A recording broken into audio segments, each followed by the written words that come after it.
नमस्कार दोस्तों, स्वागत है आपका फिर से एक नए वीडियो में। तो दोस्तों, 8 पे कमीशन से रिलेटेड पेंशनर्स की कुछ खास खबरें आज इस वीडियो में आपको बताने वाला हूं। कुछ पॉइंट है, उनके माध्यम से समझेंगे कि आज की न्यू खबर क्या है। ठीक है, तो देखिए यहाँ पर पहला पॉइंट है हमारा आता है पेंशन से नहीं होगी रिकवरी। ठीक है, इस पॉइंट में क्या बताया गया है वो समझेंगे। उसके बाद दूसरी खबर है 8वें वेतन आयोग का लाभ सभी पेंशनर्स को मिलेगा या फिर नहीं, वो जानेंगे। उसके बाद तीसरी खबर है एसीपी का लाभ नहीं मिला, किसको नहीं मिला और क्यों नहीं मिला ये समझेंगे। और चौथी खबर है हमारी सीपी ग्राम का कुछ एक्शन हुआ है वो समझेंगे। ठीक है, तो पहला पॉइंट पहले समझ लेते हैं। उसके पहले आपको ये करना है, चैनल पर नए हो तो सब्सक्राइब करें। मेरा नाम है सुनील विश्वकर्मा। जानकारी यूजफुल लगे तो लाइक करके जरूर जाना। चलिए दोस्तों, बढ़ाते हैं वीडियो को आगे।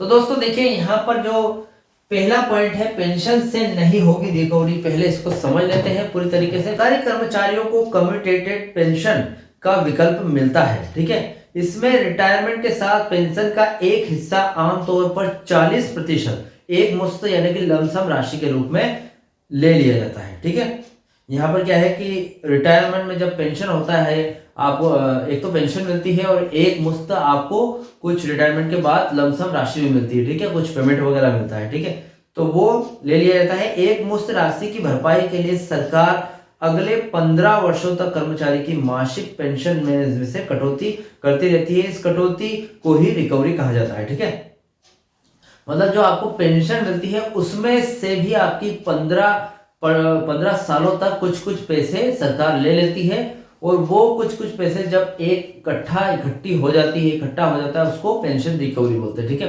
अब जैसे कि आपकी जो वेतन होता है, मतलब आपकी जो सैलरी मिलती है आपको, अगर आप एक कर्मचारी हो, रिटायरमेंट नहीं लिया अभी तक और आप एक नियमित कर्मचारी हो, उनमें से कुछ पीएफ वगैरह काटा जाता है। ठीक है, और वो लास्ट में पेंशन के टाइम पे एक मुश्त मिल जाता है। तो ऐसे ही पेंशन में से कुछ हिस्सा सरकार काटती है और उसको रिकवरी बोलते हैं। ठीक है, और लास्ट में एंड में आपको पैसा मिलता है, उसको रिकवरी बोलते हैं। ठीक है, लंबे समय से यह मांग उठ रही है कि यह रिकवरी की जो अवधि है वो 15 वर्ष से घटाकर 12 वर्ष कर दी जाए। ठीक है, मतलब देखिए, एक तो पेंशन ले लिया आपने पूरे साल, जितने भी साल वहां पर दिए केंद्रीय कर्मचारी के रूप में, उसके बाद आपने पेंशन ली और फिर भी 15 साल आपको पेंशन की रिकवरी का इंतजार करना पड़ता है। इसलिए उन्होंने यहाँ पर 12 वर्ष कर दी जाए। ठीक है, फिलहाल स्थिति यह है कि खबरों के अनुसार सरकार इस मांग पर विचार कर रही है और 8वें वेतन आयोग यानी कि 8 पे कमीशन में इस बार फैसला लिया जा सकता है। ठीक है, जिससे पेंशनर को 12 वर्ष बाद अपनी पूरी पेंशन मिलना शुरू हो जाएगी। ठीक है, मतलब 12 साल के बाद जो रिकवरी है, कुछ पेंशन में से भी उनका भैया पीएफ वगैरह करता होगा, तो ये रिकवरी मिलनी शुरू हो जाएगी। ठीक है, अब यहाँ पर सेकंड पॉइंट देख लेते हैं। हमारी जो दूसरी खबर है 8वें वेतन आयोग का लाभ सभी पेंशनर्स को मिलेगा या नहीं। ठीक है, देखिए, यह केंद्र सरकार के कर्मचारियों और पेंशन भोगियों को के वेतन भत्ते और पेंशन को संशोधित करने के लिए गठित किया जाता है। इसकी सिफारिशें 1 जनवरी 2026 से लागू होने की उम्मीद है। ठीक है, तो पेंशन संशोधित है वो वेतन संशोधन के साथ ही हो जाएगा आपका, लेकिन वो कैसे होगी? पेंशनर्स के 8वें वेतन आयोग के लागू होने के बाद पेंशनरों की, पेंशन भोगियों की पेंशन में बढ़ोतरी होगी और उनके महंगाई भत्ते यानी कि डीए में भी वृद्धि होगी। ठीक है, अब यहाँ पर कुछ चिंता है इसको लेकर। हाल ही में कुछ मीडिया रिपोर्ट्स और चर्चाओं में यह चिंता जताई गई है कि 1 जनवरी 2026 से पहले रिटायर होने वाले पेंशन भोगियों को 8वें वेतन आयोग का लाभ नहीं मिलेगा। ठीक है, मतलब जो 1 जनवरी 2026 को यानी कि 8 पे कमीशन उस टाइम को लागू होने वाला है, लेकिन उसके पहले जो पेंशनर्स है अगर वो रिटायर हो जाते हैं, उसके पहले जो भी कर्मचारी वो रिटायर होकर पेंशनर्स बन जाते हैं, तो उनको 8वें वेतन का आयोग नहीं मिलेगा। ठीक है, 8वें वेतन आयोग का लाभ नहीं मिलेगा। मतलब ये है कि उसके बाद 8वें वेतन आयोग लागू होने के बाद अगर कोई पेंशनर्स बनता है तो उसको लाभ मिलेगा। अब देखते हैं, जो कुछ भी आएगा अपडेट में मैं जरूर लेकर आऊंगा।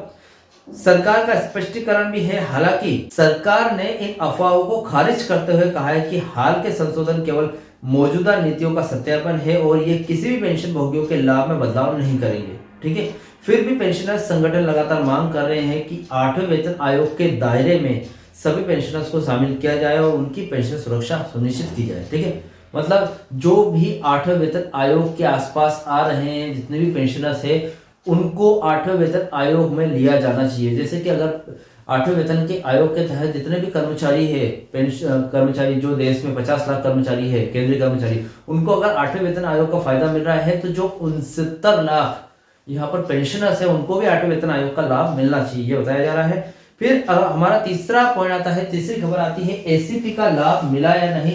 उसके बाद जो एसीपी को बोलते हैं एश्योर्ड करियर प्रोग्रेशन, एसीपी या फिर एमएसीपी, ठीक है।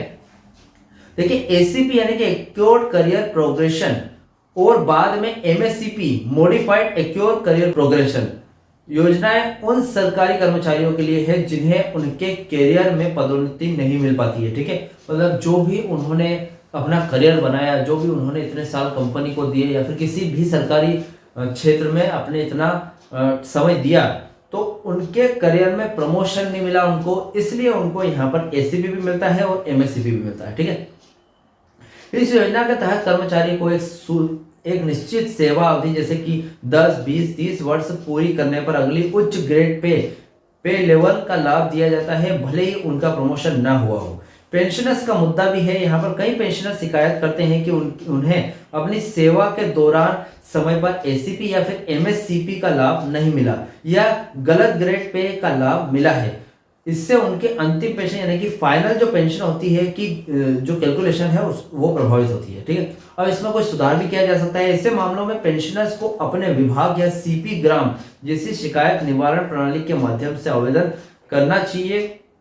करना होता है ताकि उनकी एसीपी एमएससीपी विसंगति को सुधारा जा सके और उनकी पेंशन को सही ढंग से निर्धारित किया जा सके, ठीक है।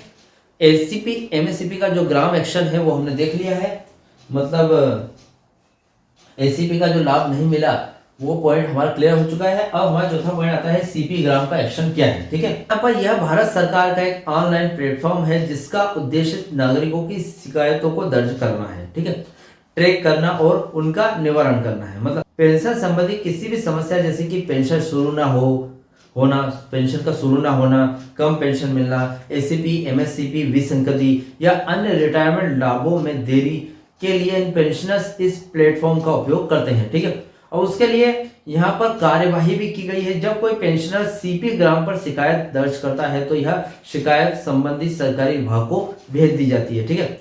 अब शिकायत को ट्रैक करने के लिए एक यूनिक रजिस्ट्रेशन नंबर भी मिलता है। वहां पर विभाग को निर्धारित समय सीमा के भीतर शिकायत पर कार्यवाही करके उसका निवारण करना होता है, ठीक है। सीपी ग्राम्स पर कई नई शिकायतें की प्रगति और उच्च अधिकारी मॉनिटर करते हैं जिससे उनके समाधान में तेजी होती है, ठीक है। तो देखिए दोस्तों, ये खबरें थी 8वें वेतन आयोग से रिलेटेड। इन खबरों में जो भी डाउट क्वेश्चन वगैरह आपको लगता हो तो मुझे कमेंट बॉक्स में कमेंट कर सकते हैं। वीडियो अच्छा लगा तो वीडियो को लाइक कमेंट से जरूर करें। मिलते हैं दोस्तों नेक्स्ट वीडियो में। सी यू सून।